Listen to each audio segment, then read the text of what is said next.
My sisters and brothers, for us, the Feast of Epiphany is a great celebration of light, a feast that draws us deeper into the mystery to see the light of Jesus manifested now on earth. But this day for Herod was a threat to his own power. His finding of the Christ child would lead to destruction, whereas for the Magi, finding that star led them to search diligently for eternal light.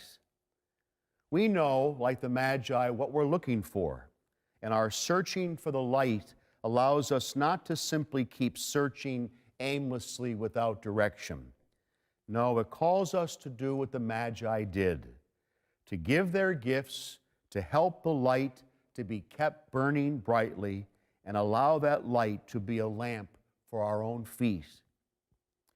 The symbolic nature of the gifts the Magi gave is obvious. Gold, representing the King of Christ. Frankincense, a symbol of Christ's priestly role. And myrrh, a prefiguring of his death and embalming. But there's also a medicinal nature to these gifts. Recently, an article from Catholic News Services, they interviewed a representative from the Aramaic Plant Research Center, who said that along with the symbolism of the gifts the Magi brought were important, there was also the healing qualities of frankincense and myrrh that were equally important. That with the infant mortality rate of Jesus' day and the danger he would face at the outset of life, this researcher said, wouldn't you want the Magi to bring the most important baby born on earth gifts that would keep him healthy? It's really fascinating, isn't it? But what's also fascinating is the point that these trees that produce frankincense and myrrh are in danger of extinction. That's also very symbolic.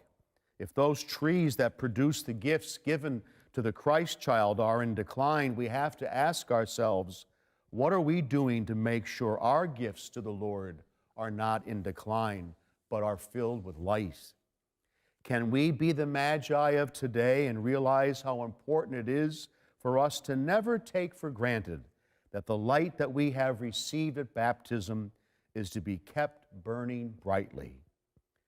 Our Eucharist today keeps us healthy, allows us to keep committed during this new year, so everything that we do is a gift from God, and that we keep the mission of Jesus alive and strong and full of healing light because we keep on that journey. We too are changed with our direction when we leave our gifts. But we say, not aimlessly, but with confidence, upon you the Lord shines, and over you his glory appears.